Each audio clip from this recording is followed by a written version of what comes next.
Those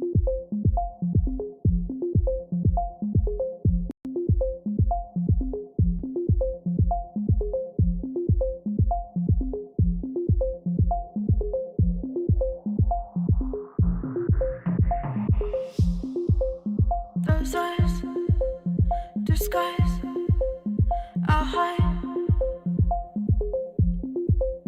bright lights decide the fight. Your heart beats fast despite the truth that love is blind. I just wanna feel anything.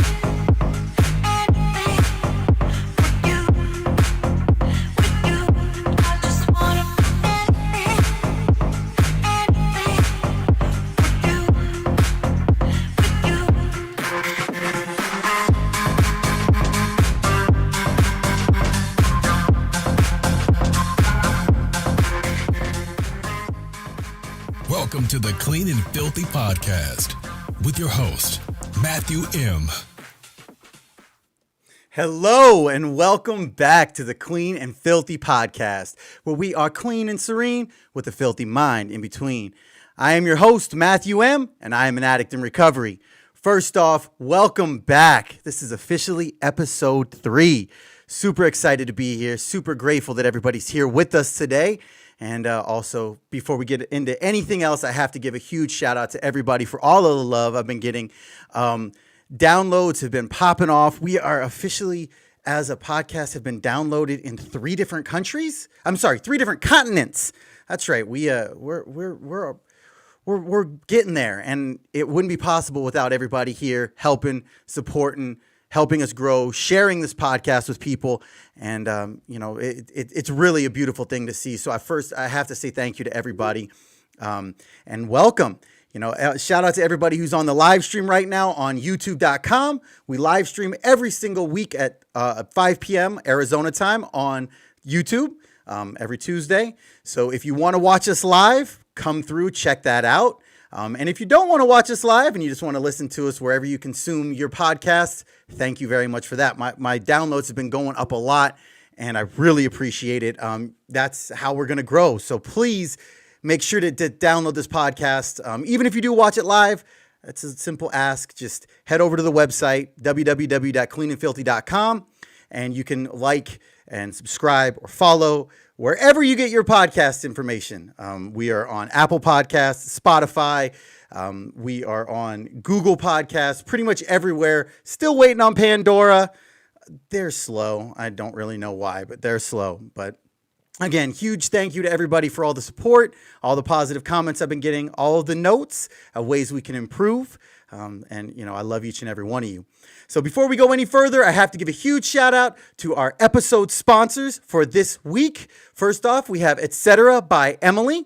So if you have any need for staffing for parties or events, or if you're looking for a job, please check out her information. It's listed in the description below. And also, we have a new sponsor for this episode, Metaphysical Minds. They are a brand new company that specializes in selling of crystals and sage and all kinds of other spiritual type of things. So if you would like to check that out, go down into the description below, and all the links are listed there. Also, I have to give a huge shout out to our VIP supporters. These are the people on Patreon who contribute to help build this podcast. Shout out first off to Clint P, Andrea R, and Alex T. If you are interested in becoming a VIP supporter, please go to the website up in the top where all of the social media links are. There is a link there for Patreon. And for everybody who subscribes with a monthly donation, you get one of these awesome Clean and Filthy podcast stickers that we can help, this brand grow. So again, thank you so much to everybody for supporting, and especially to our episode sponsors and our VIP subscribers. Just want to say before we go any further, again, thank you so much. It really touches me, the fact that we're growing. And the amount of success that I'm feeling is only because of the help of everybody out there. So if this is your first time stopping through to this podcast, hope you hear something you like. Hopefully you stick around. And if you do hear something you like, please make sure to like, comment, subscribe, follow, tweet, retweet.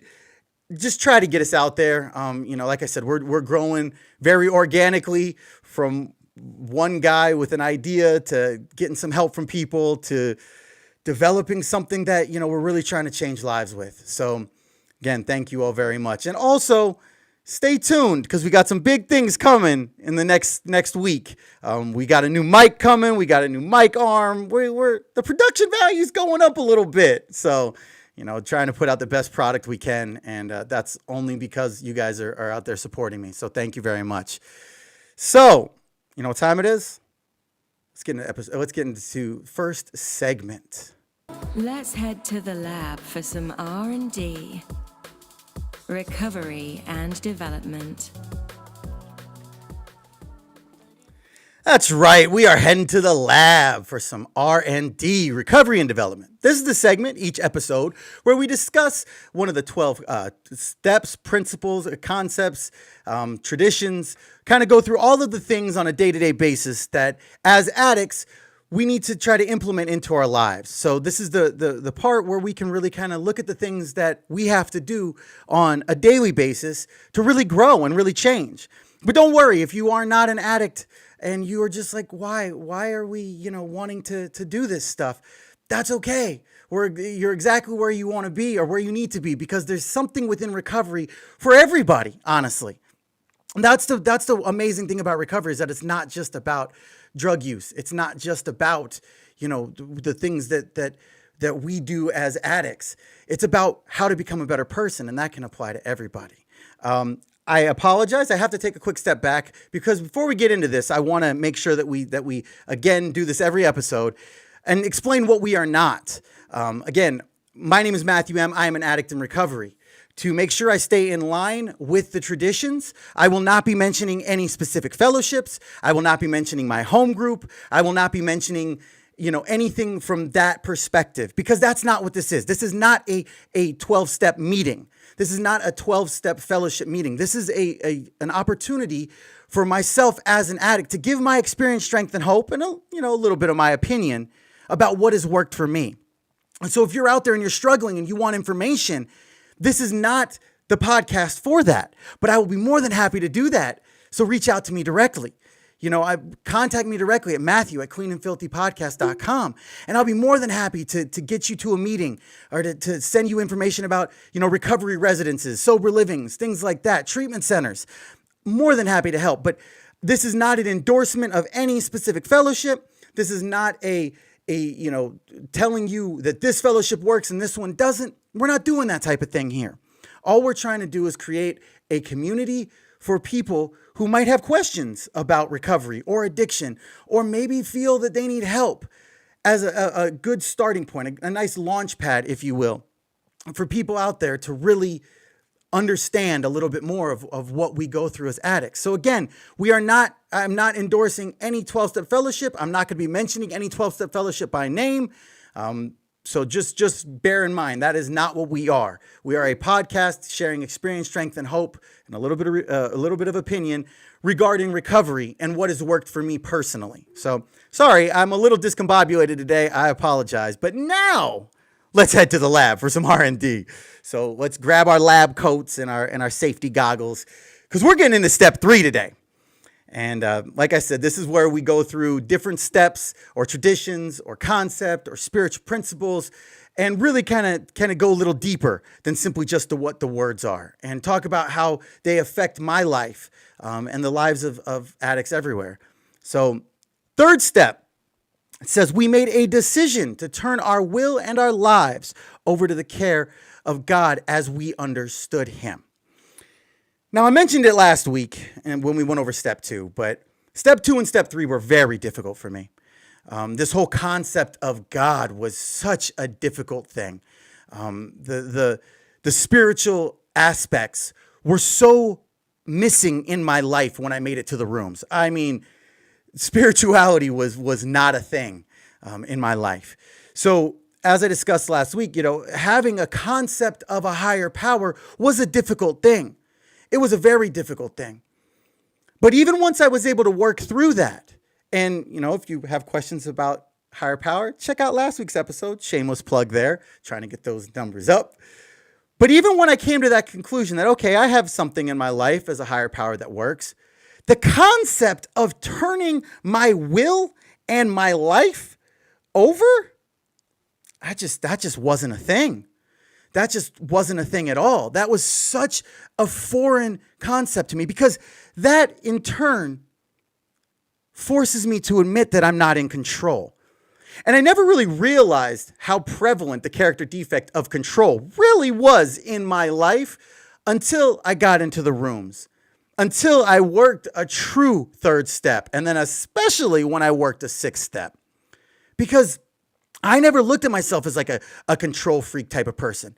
But when I would look back at my actions, especially in active addiction, and not just in active addiction, I saw how often I would try to impose my way, my thoughts, my will onto a situation, usually with very detrimental consequence. But in the moment, I wouldn't really care. I would push for my will. And if I didn't get it, then we'd just be like, oh, well, fuck that person. They're dumb. They don't know what they're talking about. I know. I'm in control. This is the right way. But that's not how recovery works. And while that was such a difficult concept for me at first, I can truly say after working a third step and putting the third step into action, sometimes on a day-to-day basis, it is such a freeing feeling.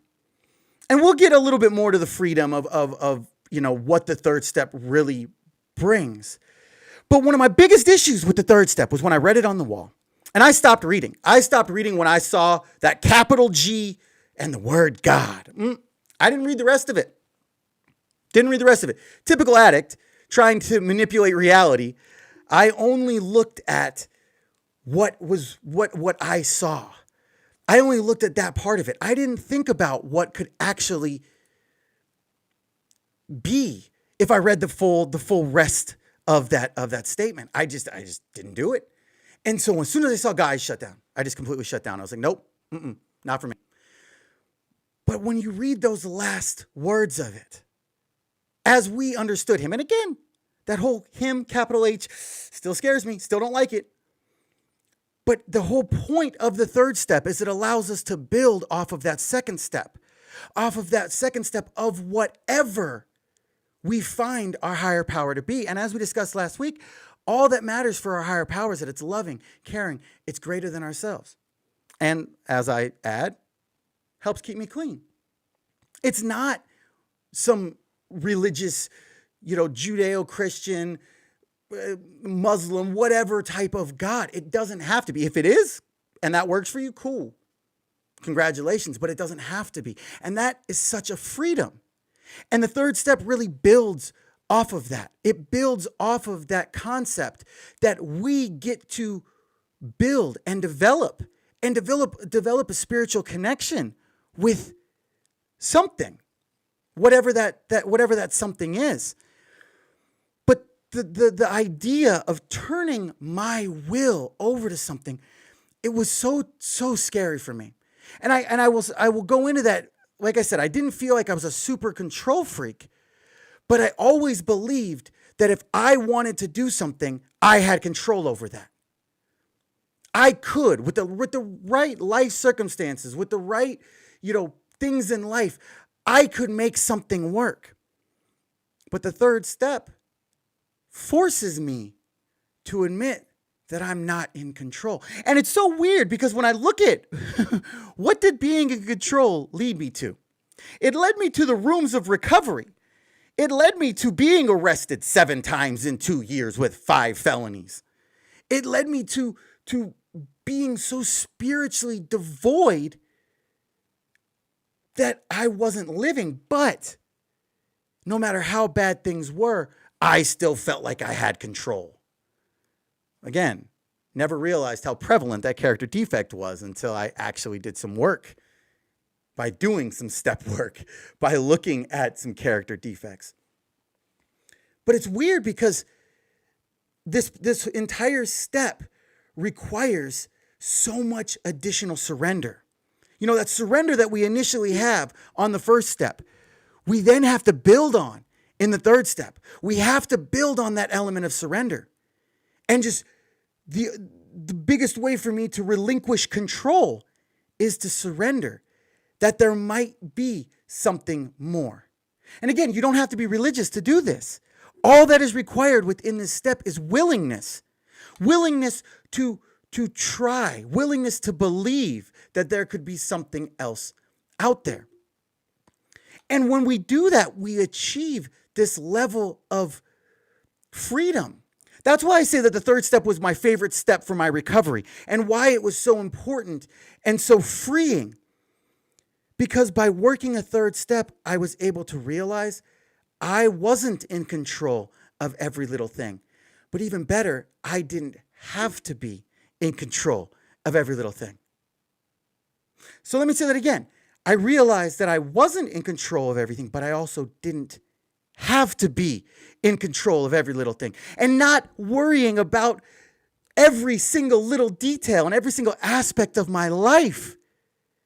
Not having to put the energy and the stress and the worry and the daily the grind of overanalyzing and overplanning and overthinking. And then once that doesn't go to plan, everything falling to shit because I believed I was in control of every little thing. It is such a freeing feeling. Being able to just sit back and just let go. And there's a term you hear a lot in the rooms. It says, just let go and let God. And oh my God, when I would hear that early on, I wanted to throw up. That part. Because the concept of letting go and letting God, I still in my warped addict mind, God, no, that's like super powerful sky daddy type thing. Can't get down with that. So if you have a problem with the word God, do what millions of people around the world have done in recovery. Change those letters. Change those letters to good, orderly direction or group of drug addicts. Because it doesn't have to be anything more than that. And once I was able to kind of move away from that thought process, I became more willing to actually consider turning my will over to this power. And I don't know when it happened. I don't know when it happened or why it happened. But by doing it, things started to change. I no longer felt alone. That's part of the reason why, so many people say that their higher power can be the rooms of whatever fellowship. Because within that, we're able to see others. And when we see others doing the same thing that now we're doing, we lose that sense of hopelessness.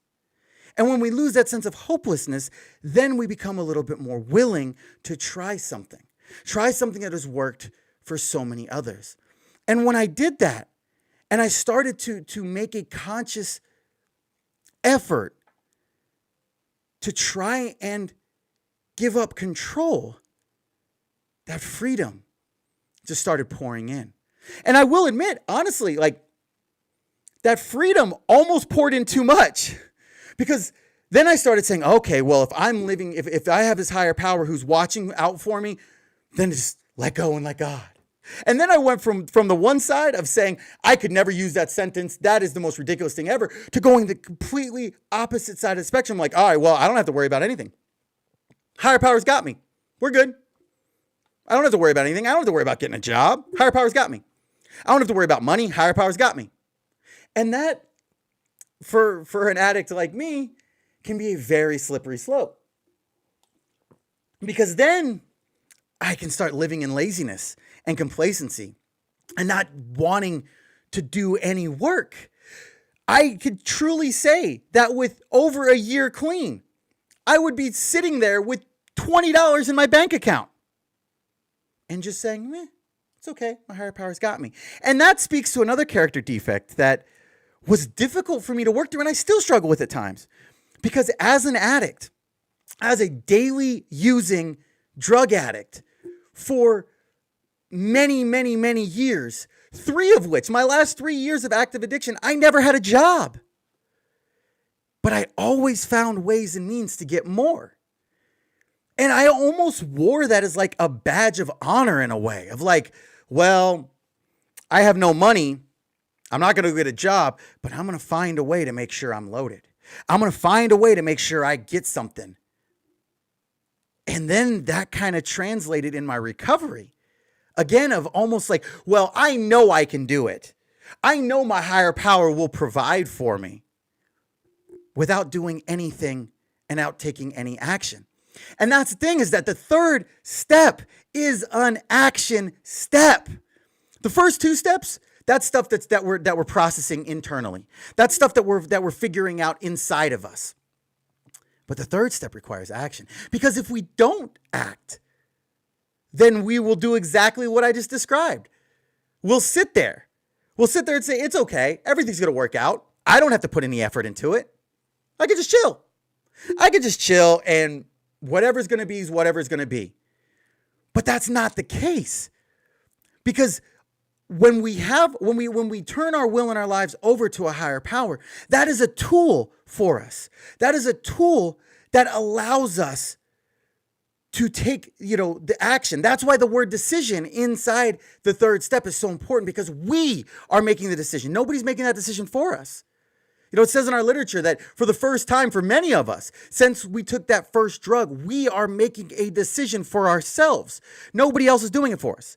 Not our wives, children, husbands, judges, attorneys, treatment centers, priests, whatever. We are making that decision. But decision, like I said, implies action. And that's a difficult thing. Because as it says in our literature, we are responsible for our recovery. And if we're sitting there getting complacent, or we're sitting there thinking that, oh, well, my higher power isn't looking out for me, my life hasn't gotten any better, but we're doing nothing, that kind of speaks to last week's the topic of insanity. Nothing changes if nothing changes. And if I don't put in the action for something to change, why do I expect something's going to change? That doesn't make sense. But I hear that a lot. I hear a lot of people say that. Well, my higher power doesn't have my back. And I know for a fact that my higher power always has my back. If I choose to align my will with my higher power, that's on me. And sometimes I'll admit it. Sometimes I like to sit in self-will. Sometimes I like to make it hard. Oof. Phrasing? That part. But that's how I am, because I'm an addict. There are times where I know I could turn something over. I know that I could sit there and just ask for good, orderly direction from my higher power. But that doesn't mean I always want to do it. That doesn't mean that I always want to live in that. Sometimes, being an addict, I like to sit in my shit. Sometimes I like to sit in misery. And sometimes, like I said before, I like to sit there with $20 in my bank account and just say, it's going to be okay. Whatever. Oh, poor woe is me. But I don't have to do that. I don't have to do that today, because I have a loving and caring higher power. Now, when we come to that level of action, we have to look at the willingness required. Because this step will not work without willingness. And how do we get willingness? By having open-mindedness on the last step. That's why it was so many of these steps focus on the 3 most discussed spiritual principles in recovery: honesty, open-mindedness, and willingness. Because I can't be open-minded without honesty, and I can't be willing without being open-minded. But once I'm willing and I just try, like I said, freedom just opens up in my life. Freedom to know that if I do my best, I'm going to be all right. And that isn't to say, I'm not sitting here saying that I feel my life is totally mapped out. I'm not saying that my higher power's will for me, it has every single thing broken down, to every action I take. I'm not saying I don't believe that it's my higher power's will for me to have drank 2 Bang energy drinks before 4 o'clock today. A little bit tired, had my son this weekend, didn't sleep much. I don't think that's my higher power's will.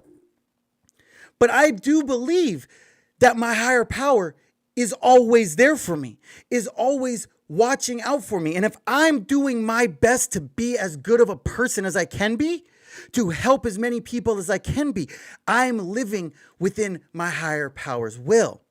And now I will say, especially when I first came into the rooms, once I got a little bit past the laziness and the oh, it's my higher power's will, I was able to manipulate it into a different way. I was able to manipulate it into a different way of, okay, well, I'm going to do this because this is my higher power's will for me. Oh, I'm going to do this with this person because this is my higher power's will for me. And I didn't have a lot of clarity about what that really meant because I would just throw everything in there. Oh, well, it's my higher power's will for me to, stay up until 5 o'clock in the morning because my higher power is letting it happen. So it must be my higher power's will, right? But the best line that I have ever read in any recovery literature was probably the biggest point of clarity for my life and what my higher power's will is for me. And it says that we began to see that God's will for us is the ability to live with dignity, to love ourselves and others, to laugh, and to find great joy and beauty in our surroundings. They are the very essence of God's will for us. Now that sentence is everything to me. That sentence is everything to my recovery. Because I can get behind that. I don't have to try to rationalize and justify and try to figure out what my higher power's will is for me. Because if I read that, I'm good. Am I living with dignity? Well, I haven't been arrested over the last more than 3 years. Haven't been to jail. Haven't stolen from my family. Haven't stolen from Walmart. Haven't gone out of my way to live within self-interest. Haven't done something to just further me. And again, I'm not perfect with that. There have been times within my recovery that the only thing I did right was not use. There have been those times. There have been times when I wasn't trying to live in my higher power's will, where I was wanting to live in self-will because I'm an addict and I want what I want when I want it. That's just a fact of life. But when I can take a step back and in a situation where I want something, ask for guidance. Ask my higher power to just help me see what it is that I'm supposed to see. Not what I want, but what I need. Again, freedom. And within that freedom comes clarity. And it's gotten to the point where, and again, there have been plenty of times where I have lost that connection because I wasn't seeking it. It's not like my higher power is just like, hey, bro, I'm out. Deuces. I'm going to Cancun for 2 weeks. See you when I get back. No, my higher power is always there. And my higher power's will is always there.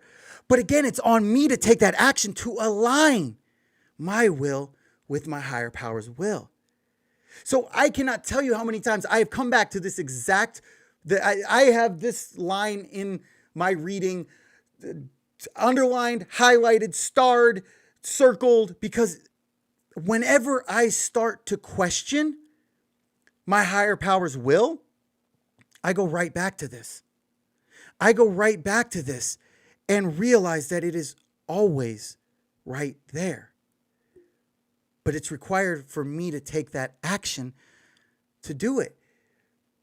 And I don't know when it occurred, but at some point, something changed within me personally. And something changed within me to where I wasn't struggling with the thought process of, oh, is this in my higher power's will? Is this my higher power's will?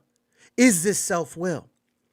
And again, this is just for me personally and my personality type and my, how things work with me. There's a really interesting personality test called the Enneagram that we're going to get into a little bit further in the podcast that has given me so much clarity within this topic and within a ton of things within my recovery. So we'll get into that at another point. But getting that clarity of seeing that if I have to question if something's in my higher power's will, it probably isn't. And I don't know when it happened. Oh boy. I don't know when it happened. I don't know. Like, it wasn't like there was some, burning bush lightning strike moment where it was just like, oh, I'm living in my higher power's will. But at some point, it got to where if I had to think about something, if I had that little feeling of ickiness, I realized I was not aligned with my higher power's will. And that is not everybody's story. That's not most people's story from what I've heard. But for me, that's one of the greatest feelings. And that for me is why I love the third step so much. Because I feel serenity in my normal life.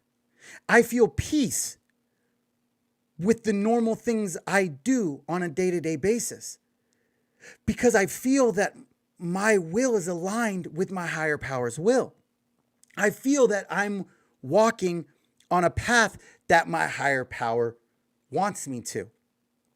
And that's by being of service. That's by helping others. That's by answering the phone calls that sometimes I don't want to answer. I literally have looked at my phone before and said, wow, I really don't want to talk to this person. And then thought to myself, is that my higher power's will?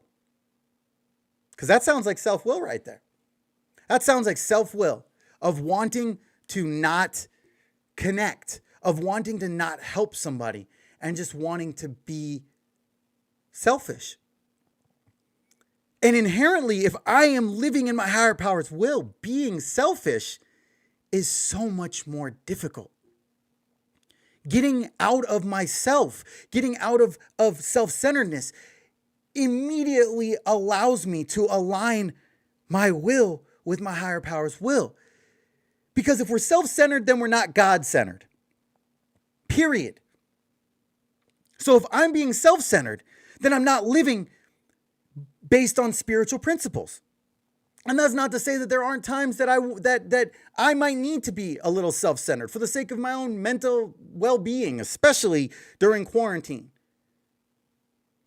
But I know that my higher power is always there, and I know that my higher power's will is always there. It's just up to me to actually take the action so that occurs. So again, this is a massive step. This is my absolute favorite step within my recovery, because without this, I know for a fact I couldn't have done a 4-step. If I didn't believe that there was something there helping me, giving me a source of strength, even if I didn't understand it, even if I didn't always think about it, even if I didn't pray or meditate as much as I need to, I know it is always there. The freedom of knowing that relieved so much stress and energy that I was putting into things I didn't need to, and allowed me to put them into other areas. First of all, my recovery.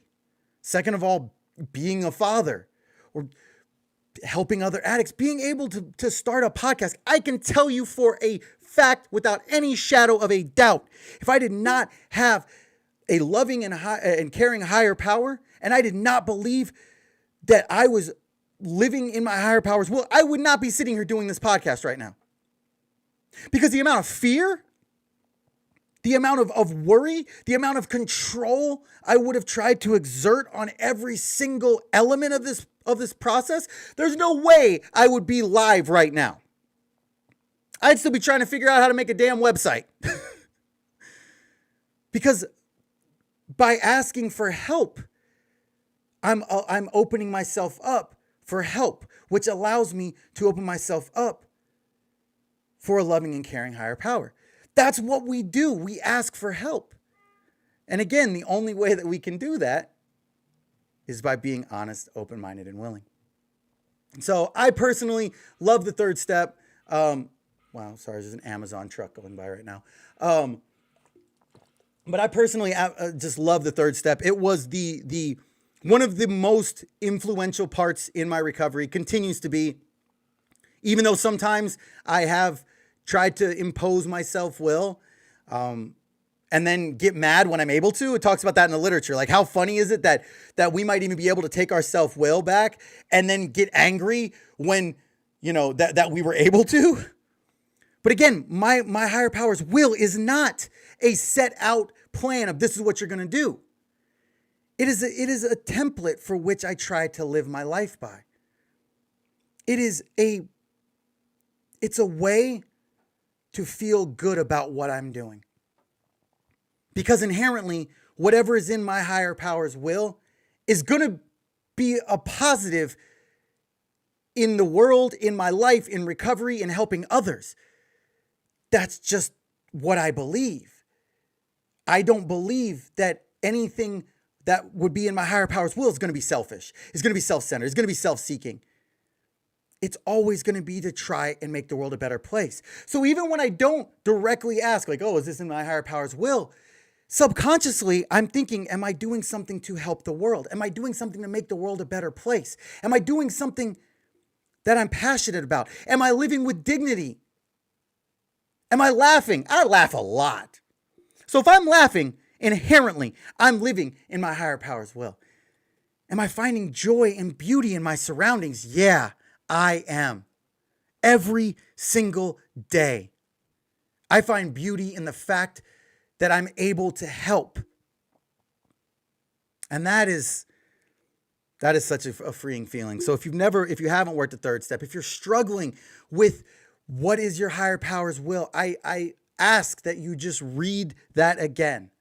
Again, we began to see that God's will for us is the ability to live with dignity, to love ourselves and others, to laugh, and to find great joy and beauty in our surroundings. We find that they are the very essence for God's will for us. And that is an essence I can get behind. That is an essence that works for an addict like me. And if you would have told me that I would find something that would work from a perspective of a higher power's will, 3.5 years ago, that wouldn't be possible. I was so living in self-will that I couldn't comprehend living in something else's will. I just couldn't. So if you're struggling with that concept, if you're struggling with that idea, just stick around. Because by doing it, by being open-minded, we become willing to do it. And as we do it, it becomes easier. Just like for me with prayer.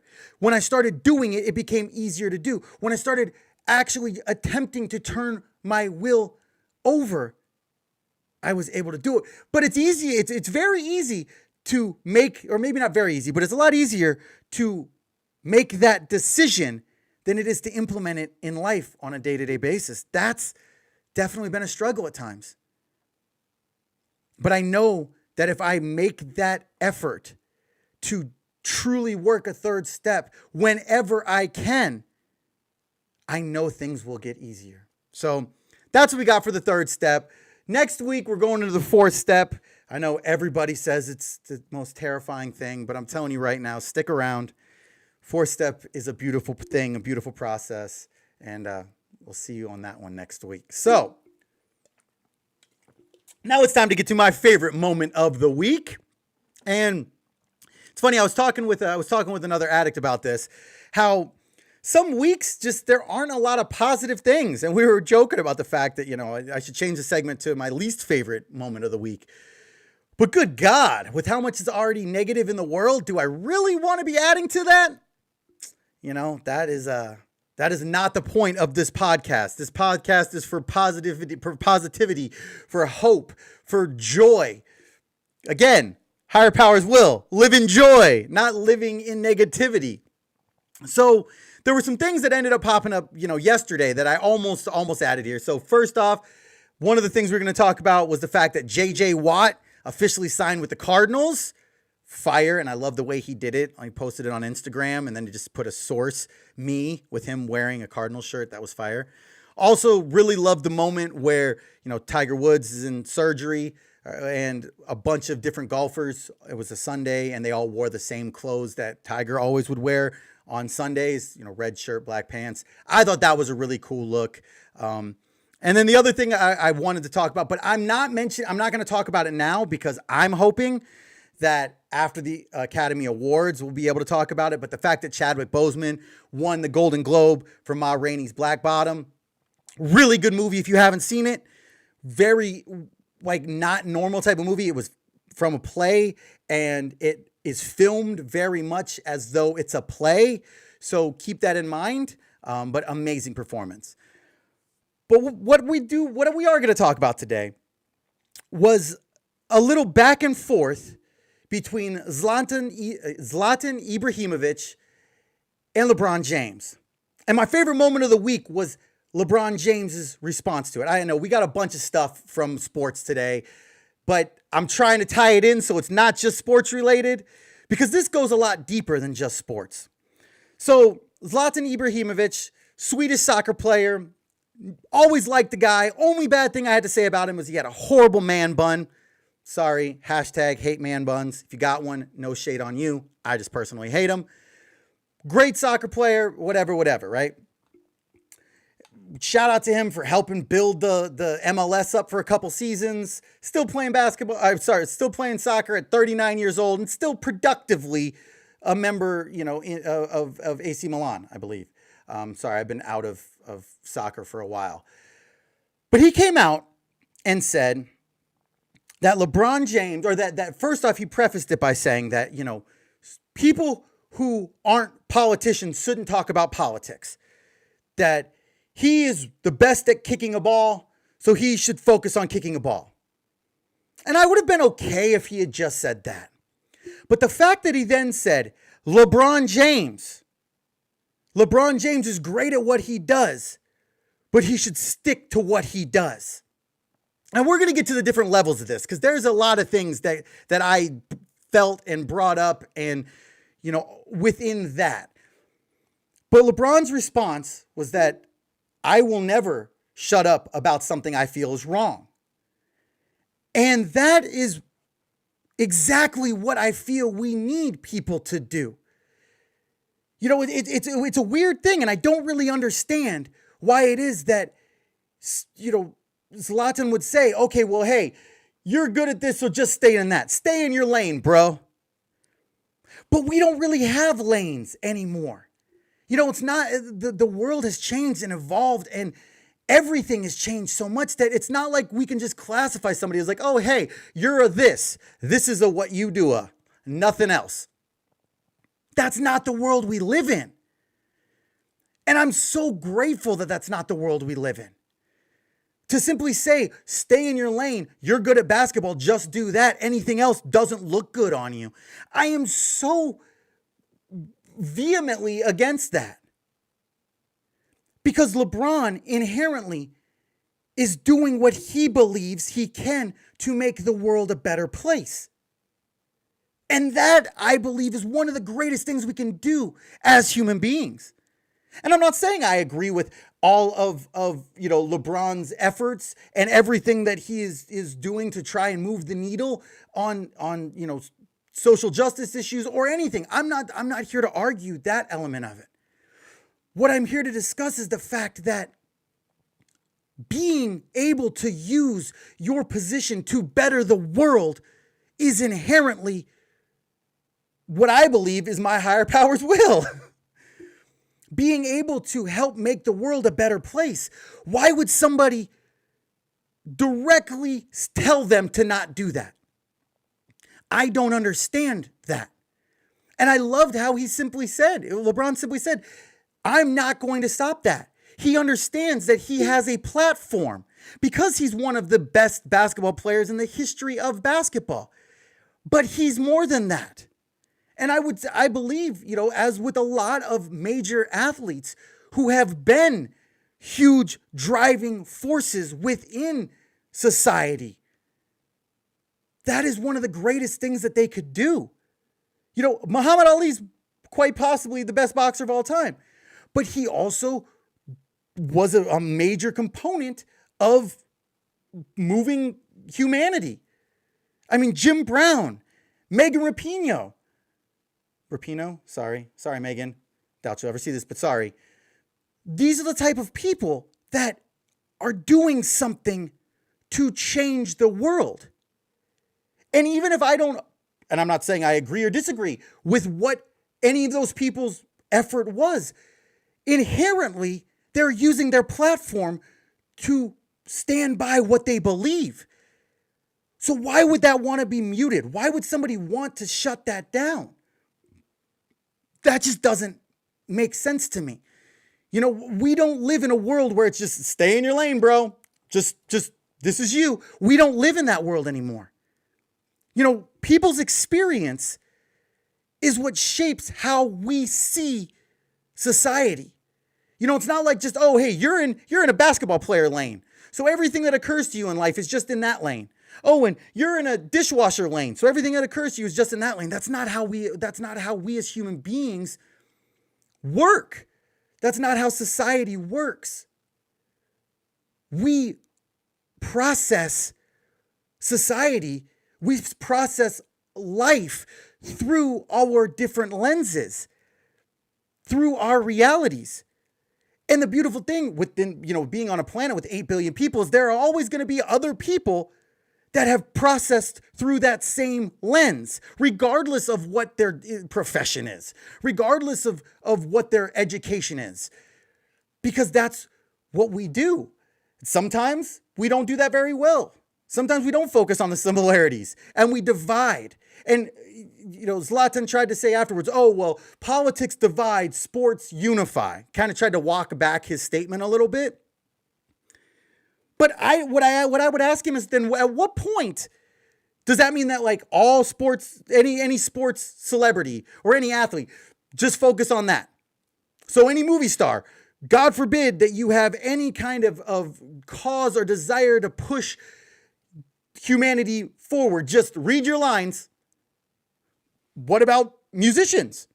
So you're telling me that the Beatles, you know, just nope, make your music. Go hop on that yellow submarine. That's it. Don't say anything political. Don't make any comments. Just stay in your lane. That doesn't make the world a better place. I genuinely believe that that's not how society works, especially not how government works. You know, he said that politicians should be political.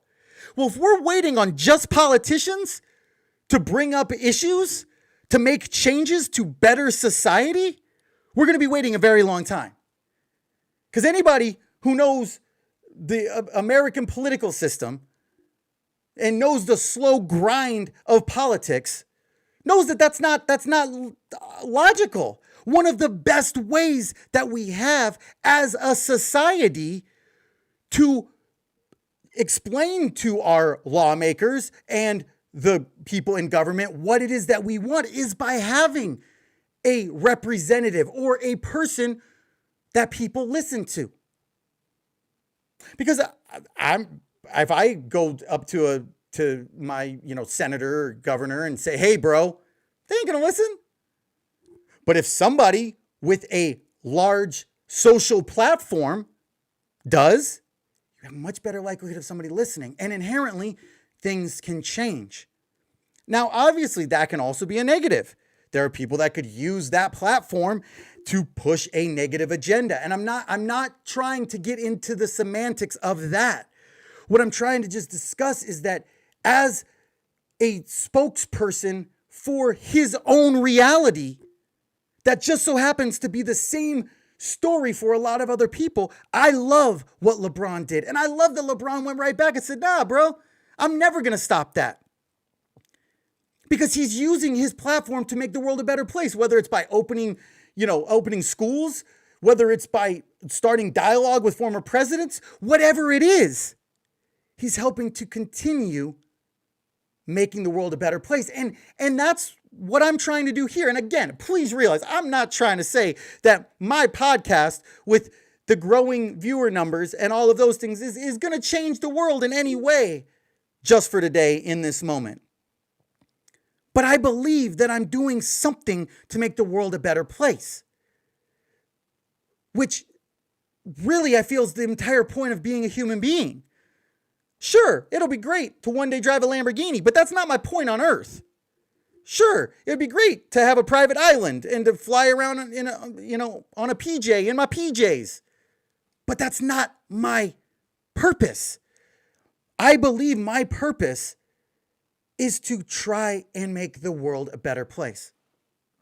So for somebody to come through and say not to do that is very curious to me. And then it gets into another element, this element of hypocrisy.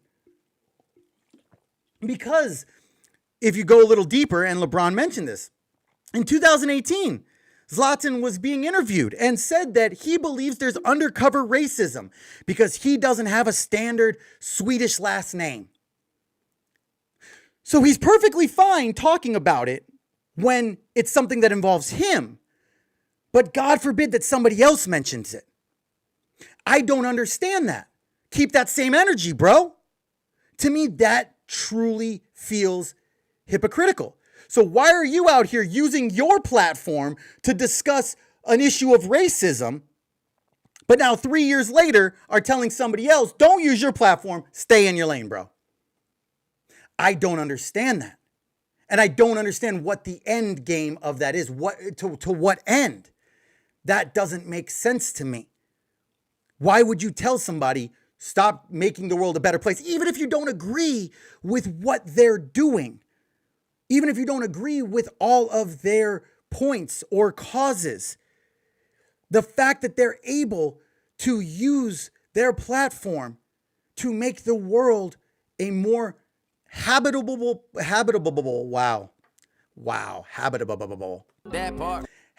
place for humanity should always be a positive, I think. And then the last issue that I want to talk about with this is that the wording of it sounded so racist to me.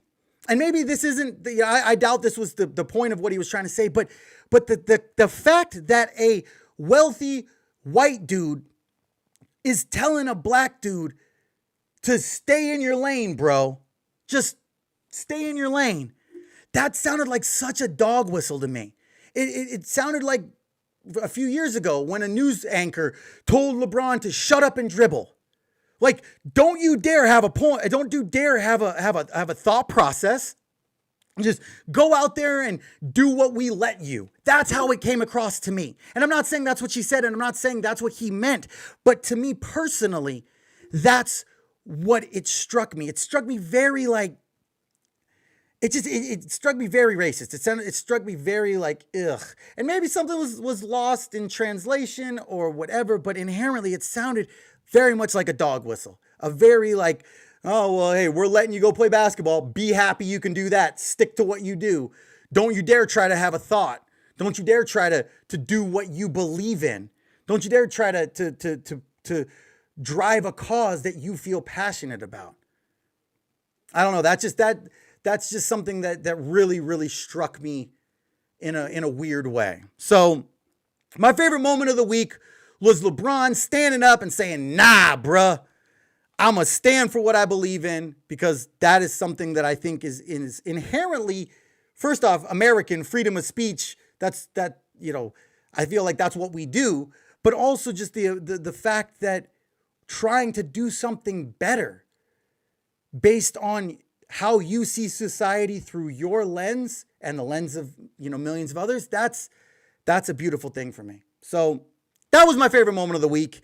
Got a couple things possibly for next week. We'll see what happens with that. But you know what time it is? Time to go to our next segment. It's time to ask an addict with your host, Matthew N. All right, we are back answering some questions. This is the part of the show where we answer different questions submitted by listeners and viewers. If you are interested in submitting a question, please go ahead and send it to Matthew at CleanAndFilthyPodcast.com. We'll try to answer as many questions as we can here on air. They don't have to be all recovery related. definitely happy if they are. Again, I'm not speaking in any way, shape, or form for any fellowship or as an authority on recovery. This is really a lot of my opinion in here, but also what has worked for me personally. So yeah, if you are interested, or you can always send the questions through social media as well. So for all that information, check out www.cleanandfilthypodcast.com and make sure to like all that and then submit the questions there. So we had some great questions, had a few from last week that we didn't get a chance to get to. First question submitted was, what do I feel addiction is? And this was an interesting point, thought process for me. And I actually, when this question was asked of me, I sat there for a second trying to kind of formulate what my answer would be. Because, it says in our literature that addiction is obsession, compulsion, and complete self-centeredness. But for me personally, I feel that there's an underlying element to all three of those that really speaks to what addiction is. And that's the element of pain. That pain piece, if you will, is the underlying motivating factor for so many of us to finally want to do something different. And I feel like for me, and I didn't realize how much pain was truly involved. I didn't realize how much of pain was a thing. And I didn't realize how much I liked pain. Phrasing? That part. But when looking at it, there was so much pain that I really feel like that is the key point of addiction. For me, I feel addiction is pain. Because once we can work through that pain and enter into recovery, the pain inherently gets lifted and gets pulled back.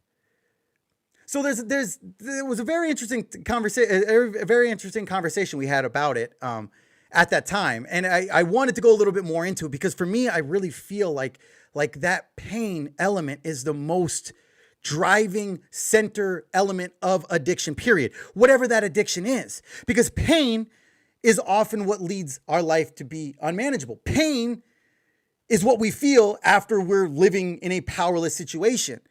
When I don't want to use, but I do, and then I feel that internal pain that I did it to myself again.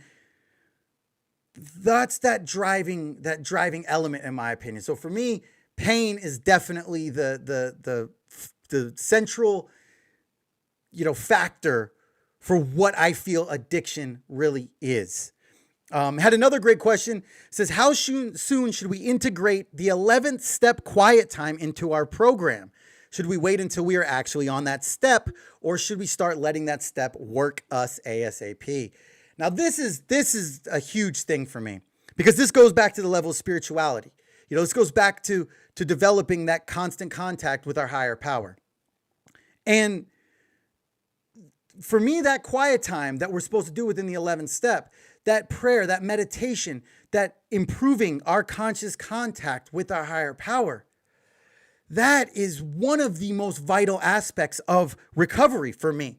But I'll say I'm not good at it. I am not good at meditating. I just don't think to do it a lot of times. Like I've shared about it before.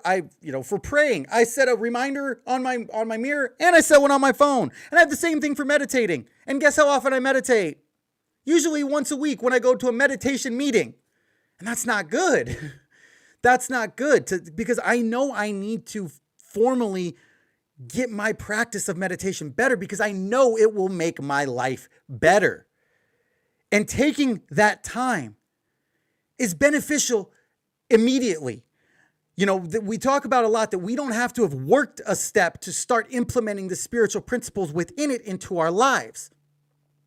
We don't have to have formally worked a second step before we can start believing in a power greater than ourselves. We don't have to have formally worked a sixth step before we can start looking at our character defects. So we don't need to wait until we're on the 11th step to start formally addressing, our conscious contact with our higher power. Because if we can take the time to just sit with our thoughts and ask for guidance, it helps quiet our minds. And if we're quieting our minds, it helps us try to establish something more. And this could be a very difficult thing for a lot of people. It's still a very difficult thing for me. Oh my God, I remember when I was in treatment and we would have a 45-minute meditation check-in, body scan. That was, I will say, I slept almost every single time. Every single time I could not get into it. So we have to find what works for us. We have to find what types of prayer, what types of meditation, what types of ways we can connect with our higher power. So I immediately would say that no, you do not need to be on the 11th step before you can start implementing elements of the 11th step into our program. But it's going to be more difficult for some people than for others. Some people are great at meditating. They're great at prayer. They're incredibly spiritual, walking around like with some amazing auras. And some of us, it takes a lot more work, and that's okay. That's okay, because in this program and in this process, we can find other people that it's difficult for. We can ask for help. Some of the greatest help I've gotten spiritually was simply following what somebody else did and asking them about it and asking them to help me. Say, hey, you're spiritual AF. Help me, to quote Kevin Hart. Help me. And that's what we do. So, I think that implementing some type of conscious contact, some type of daily dialogue is vital within our program. So please do it. Especially the person who asked this question. He's one of my sponsees. So please do it. And I know you already do. You're probably more spiritual than me, honestly, bro. You got that spirituality. All right. Next question. It says, can you give an example of when you turned over your will today and how did you do it? So this perfectly lines up with third step stuff. And this is a very difficult element for me in a lot of ways, because there are always times with certain people and certain situations that I want to impose my will. I want to tell you why you're wrong, especially when you actually are. But I have to remember that I am powerless over people, places, and things. I'm powerless over people's thoughts. I'm powerless over people's actions. I'm powerless over my thoughts. The only thing that I have any kind of power over is how I respond to things. And this is something, especially in a with one specific person who I have contact with every other weekend when I see my son. This is an instance that I constantly have to turn my will over. Because my will is, I want to type out that message explaining all of the reasons why this person is wrong, all the reasons why they're incorrect. And most of the time, I will type out the message. Most of the time. But I won't send it. I will admit, sometimes self-will takes over and I send it. I'm sorry. But I'll type it out and then I'll think about it. And then if I'm really struggling, I'll ask another person. And I'll say, hey, does this sound spiritual? Because for me personally, a lot of times, I can manipulate myself into thinking something sounds spiritual or that I'm living in my higher power's will, as I discussed earlier. And I'll get somebody else's opinion on it. And then sometimes I'll just delete it anyway, because it's not necessary. I don't need to be right. One of the most beautiful things that I've heard in recovery is that sometimes we're right and sometimes we grow. Because when I'm right, that feels great. But I don't need to feel right. Because if I'm not right, that gives me an opportunity to grow. And how I can grow is by turning my will over on conversations with certain people at certain times, but knowing that I don't need to impose my will or need to tell somebody why they're wrong. And that's difficult for me.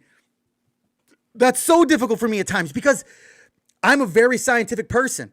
I'm a very, this is the answer. You can't tell me 2 + 2 = 5. 2 + 2 = 4.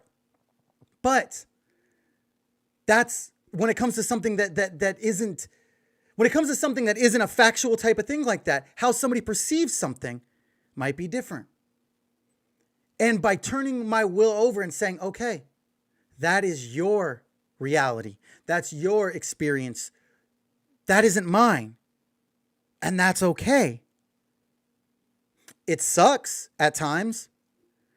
But again, it's also so freeing because I don't have to try and control or push or force. I'm able to just take a step back and just say, okay. Okay is a full sentence. No is a full sentence. I don't have to say, okay, but, or no, because. I can just say, okay. I'm able to live with dignity then. I'm able to respond to something without lowering my sense of self. And that's simply because I'm turning it over to my higher power's will. So that's something that again, I do a lot of times almost subconsciously. It's much more conscious when it comes to certain people and situations. And that's where relying on other people to get their experiences or their opinions is so vital for me and my recovery.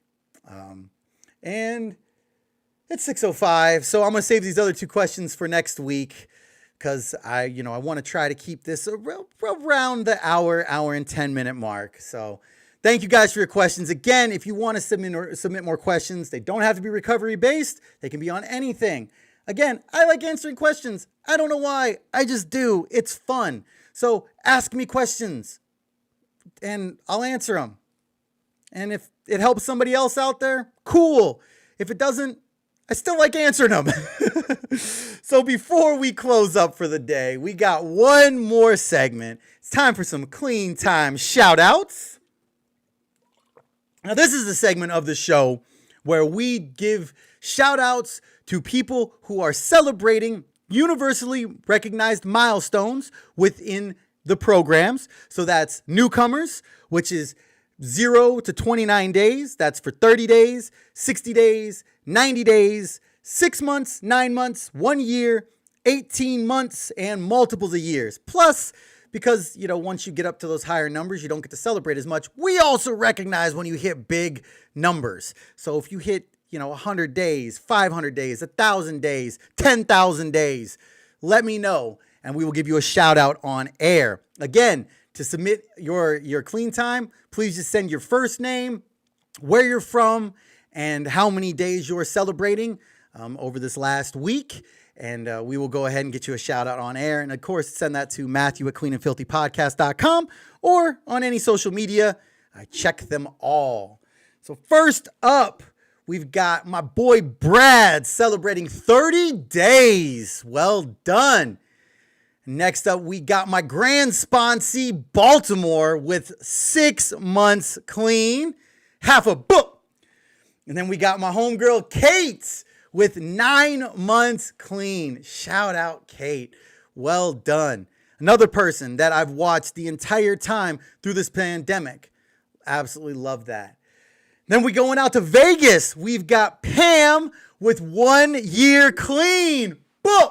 Well done, Pam. And my boy Trevor with 1 year clean. Boom.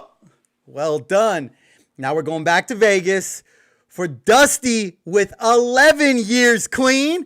Boom, boom, boom, boom, boom, boom, boom, boom, boom, boom, boom. Wow. And then finally, we've got Dan with 13 years clean. Boom, boom, boom. Nah, I can't. It's just... There we go. We get up to that high. We're just doing sound effects for that.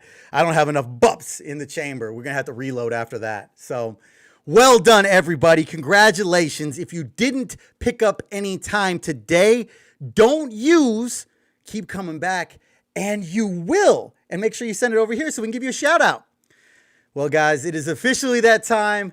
Thank you for another amazing episode. I love each and every one of you. If nobody's told you that today, I love you. Big shout out to C4L Designs for this amazing hat. Going to be looking to do some partnerships here with some merch, so we'll be getting more information about that. And remember, what I cannot do alone, we can do together. Hope to see everybody here next week, 5 p.m., right here on YouTube. And of course, please, please, please go wherever you consume podcasts. Download us, like us, search for Clean and Filthy Podcast. Clean and Filthy, one word. See you next week. Love you all.